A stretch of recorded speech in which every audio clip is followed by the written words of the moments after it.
isbedel ayaa ka jira xabsiga dhexe ee Muqdisho dhinacyada caafimaadka waxbarashada nolosha maxaabiista ku jirta xabsiga dhalinyaro farsamooyinka gacanta la baray oo ka mid ah maxaabiista ku jirta xabsiga dhexe ee Xamar ayaa ka shaqeeya warshad halkaasi laga hirgeliyay sida uu sheegayo mid ka mid ah dhalinyaradaasi oo ay la hadashay Xaliimo Culusow oo ka mid ah gabdhaha qurba joogta ee ka timid wadankaasi Switzerland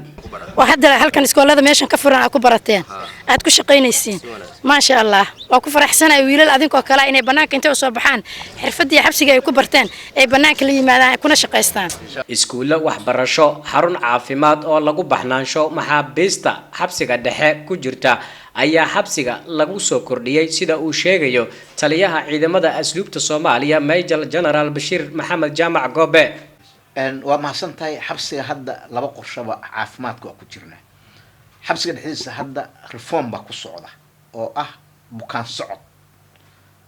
bukaan socodkaas oo maalmeedka shaqeysa waxaa yimaada usbuucii 3 goor ayaa takhaatiir buuxda timaada oo aragta maxaabiista dhan wixii xanuunsan oo isqoreen xanuunsan yihiin toddobaadkoo dhanna waxaa jooga 15 shaqaale oo ciidanka asluubta ah oo xirfadlayaal ah oo nurse ah ayaa jooga oo 24/7 ayagu shaqeeya takhaatiirtuna 3 maalmood u yimaadaan hadda waxaan wadnaa meeshii daawada oo dib loo habeynayo ma dhamaatay waa dhamaatay waxaan wadnaa hadda ayaduna dhamaaday meeshii takhtarku uu ku sameynayay vista ku sameynayay shaybaarkii oo hadda ka bacdi markuu yimaado maxaa dhacay waxaan sameynay standing order ayaan dhigay aniga oo ah qofka markuu xabsiga soo galo in caafimaadkiisa la baaro Xaliimo Culusow oo ka timid wadanka Switzerland ayaa iskuul waxbarasho oo maxaabiista xabsiga dhexe loo sameeyay ugu deeqday lacag dhan $2,000 waxaana ay ku wareejisay taliye ku-xigeenka asluubta iyo taliyaha xabsiga dhexe magacaygu waa Xaliimo Culusow waxaan deganahay wadanka Switzerland maanta meesha waxaan u imiday ballanqaad naga dhaxeeyay aniga iyo dad degan Switzerland sida Bashir Nafaqo Bashir Goobdoon ballanqaadkaas oo u sameynay arday loogu sameynayay xabsiga degan loogu dhisayay iskool yar ay wax ku bartaan waqtigooda firaaqada ay leeyihiin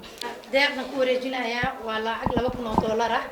ee ugu talagalnay ardayda ka baran doonto iskoolkan hadda aas-aaskiisa yahay inay wax ku bartaan barina markay banaanka u soo baxaan uusan waqti badan uga dhumin waxbarashadii ka dhicin inay waxbarashadoodii ku soo qaataan xabsiga markay banaanka u soo baxaan ilmo aqoon leh xabsiga ay ka soo baxaan taliyaha ciidanka asluubta Bashir Maxamed Jaamac Goobe ayaa ugu dambeyn ka mahadceliyay deeqdaasi ayaan u celinayaa Xaliimo oo muxuu ahaa iyo asxaabteedii muxuu ahaa reer Switzerland oo ah markii labaad oo yimaadaan iskoolkan daraadiis oo ay mar bixiyeen lacag